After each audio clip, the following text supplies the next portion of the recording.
Okay, well, welcome back to the channel. I just got up, took my kids to school, stopped off at Starbucks, and thought it was going to be a good day. And not starting off so well because the Grace Community Church elders put out a statement. Now, when I first thought about it, I was like, man, they must have had like an emergency meeting. And then I remembered, oh, yeah. Kate Shellnutt, the writer for the article over at Christianity Today, if you haven't, maybe this is the first thing that you're seeing about all of that. I did a stream last night, and I clipped out like my conclusion on it as well here on my channel. You can go and check all that stuff out. But there was an article. It was from an elder from Grace Community Church, a lawyer.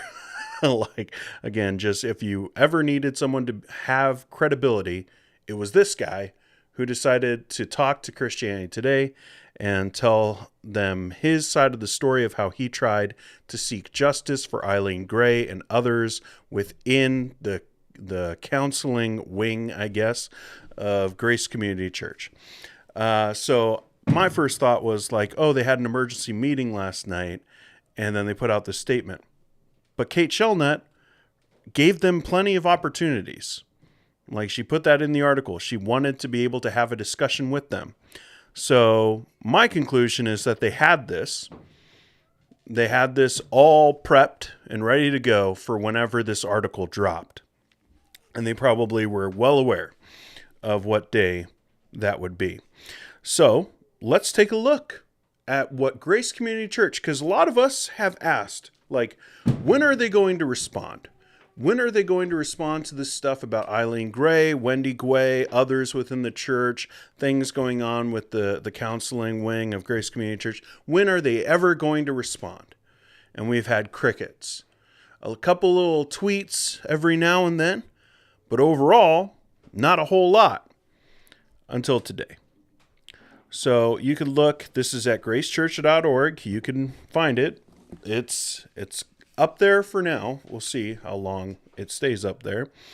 But it's on the front page. It's on the front page right here. A statement from our elders, a statement from the Grace Church elders regarding recent headlines about past counseling cases. So this is them and what they think everyone needs to know about what has been going on. So the following is a statement from the Grace Church elders regarding recent headlines about past counseling cases. We just read that. Grace Church, so here we go. Grace Church's elders do not discuss details publicly arising from counseling and discipline cases on social media. Nor do we litigate disputes about such matters in online forums. Grace Church deals with accusations personally and privately in accordance with biblical principles. We do not respond to attacks. Here we go.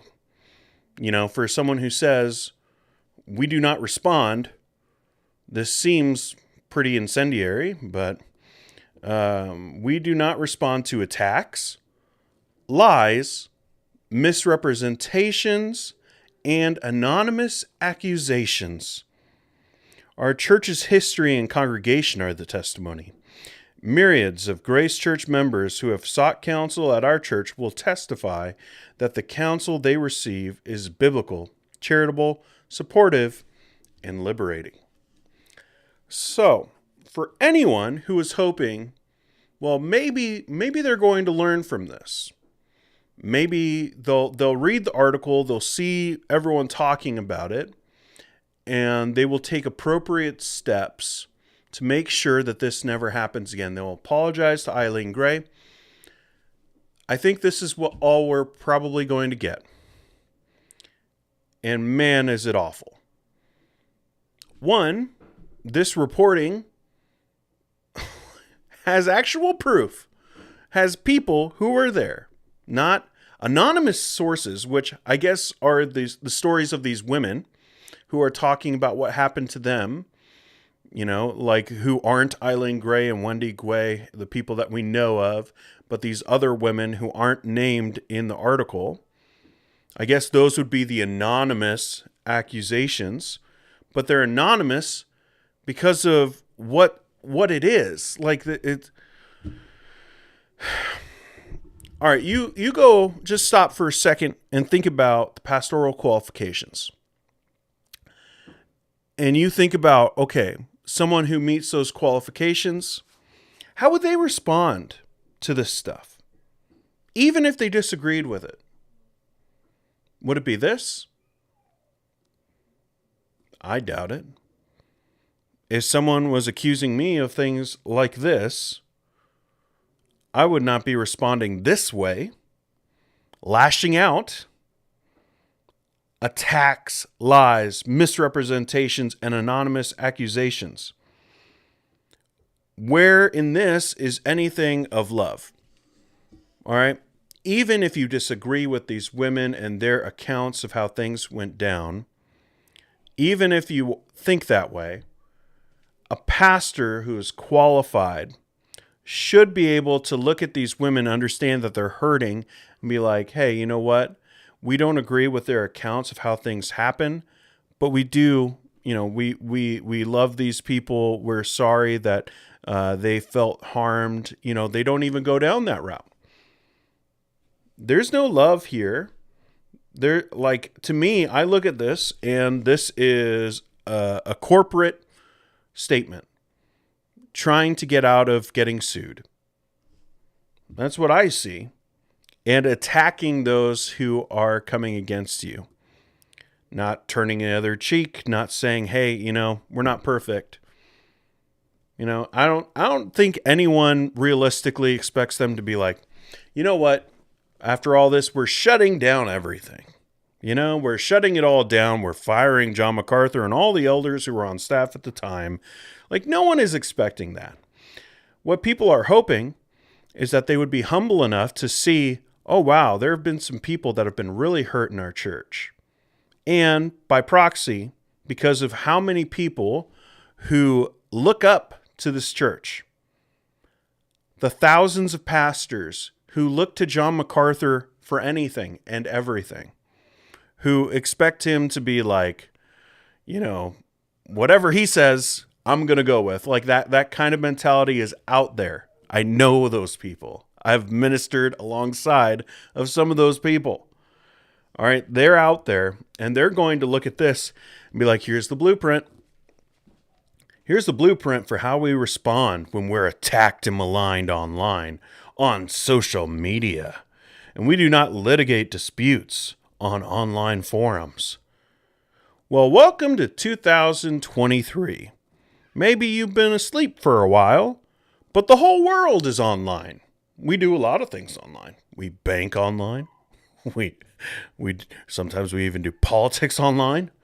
Like, welcome to 2023. Like, we do, as if the internet is like some degrading place. Oh, only those people go on the internet. It's not TMZ. Okay? It isn't like some spoof of a news company saying like, hey, we found something. You going to talk about it? If not, we're just going to burn you online. They tried to give them plenty of opportunities to speak for themselves. They decided not to. Instead, they opted to release this statement where they accused victims, a former elder and friend of theirs, Hohn Cho.